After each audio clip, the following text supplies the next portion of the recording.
Hello students, welcome to my channel Education Planet. I am Sonia Arora. Last video में आपने tenses किए थे जिसमें प्रेजेंट का पार्ट कराया था। मैंने प्रेजेंट के चारों पार्ट्स कराए थे। आई होप कि आपको बहुत अच्छे से समझ आ गए होंगे। आज मैं आपके लिए पास्ट के first part past indefinite tense लेके आई हूँ।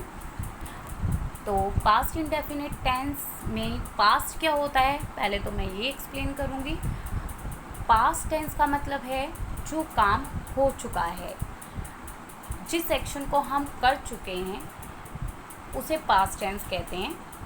इसकी पहचान क्या होती है हिंदी में? जिस वाक्य के अंत में ता था, ता थी, ते थे या आ, ई आदि आता है उसे पास्ट इंडेफिनिट टेंस कहते हैं।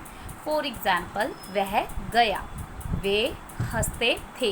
इनके पीछे या थे आ रहा है तो इट मीन्स कि ये पास्ट इंडेफिनिट टेंस है, बीत चुका है। वह गया इट मीन्स वो चला गया है, मतलब पास्ट हो चुका है।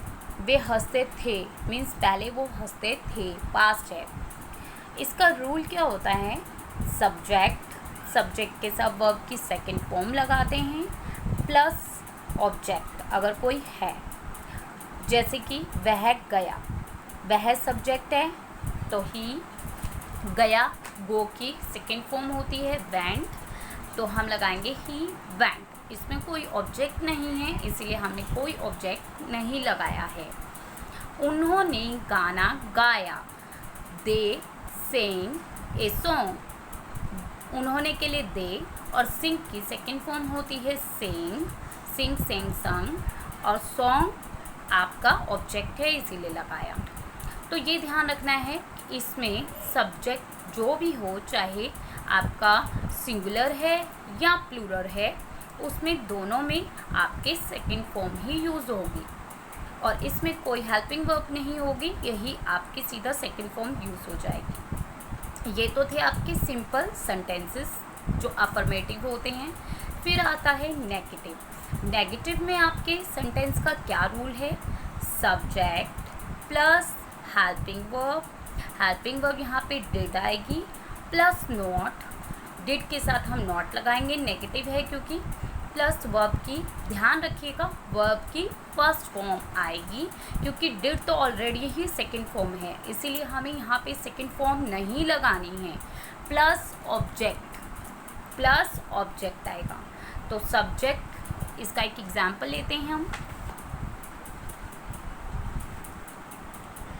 वह नहीं सोया, ही सब्जेक्ट है, did not helping verb plus not आ गया।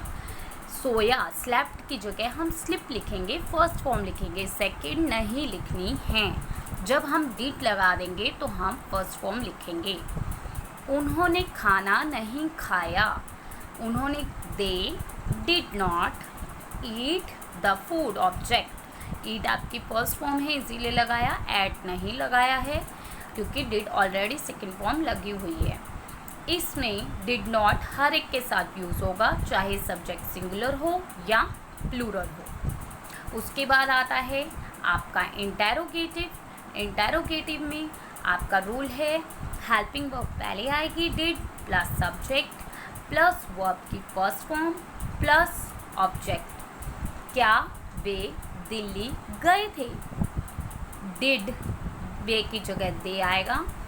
गो फॉर दिल्ली, गो आपकी फर्स्ट फॉर्म आएगी क्योंकि डिड ऑलरेडी लगा हुआ है तो हम फर्स्ट फॉर्म यूज़ करेंगे। क्या हमने मैच जीता था? Did we win the match, did पहले आएगा फिर वी आएगा, विन फर्स्ट फॉर्म आएगी, द मैच ऑब्जेक्ट है तो ऑब्जेक्ट लगाएंगे क्वेश्चन मार्क। उसके बाद आता है आपका इंटेरोगेटिव प्लस नेगेटिव। इंटेरोगेटिव में डिड पहले आएगा plus subject plus not plus verb की फर्स्ट फॉर्म प्लस ऑब्जेक्ट। क्या उन्होंने खाना नहीं खाया?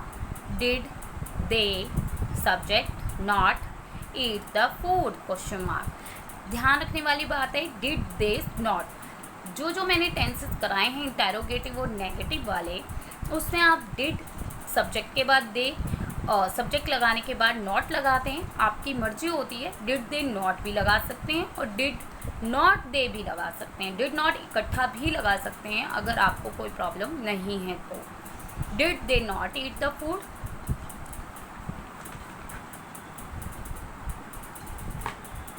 क्या मैं वहाँ नहीं गया था।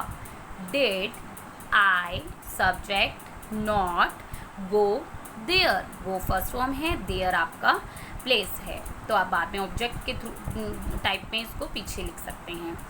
Did not I go there भी लिख सकते हैं आप, डिड नॉट इकट्ठा भी यहाँ पे भी लगा सकते हैं, मर्जी है आपकी। तो ये आपका इंटरोगेटिव प्लस नेगेटिव भी फिनिश हो गया आज पास्ट इंडेफिनिट टेंस ख़त्म हो गया आपका। इसमें कोई भी आपको प्रॉब्लम आए तो आप कमेंट करके पूछ सकते हैं। तो आज आपका ये पास्ट इंडेफिनिट टेंस ख़त्म हुआ। और मेरा अगर ये आपको अच्छे से समझ आया हो टेंस तो प्लीज़ इसको सब्सक्राइब कीजिएगा, लाइक कीजिएगा और शेयर कीजिएगा और बेल आइकन दबाना ना भूलिएगा ताकि मेरी अगली अपडेट आपको मिलती रहे। Thank you so much everyone.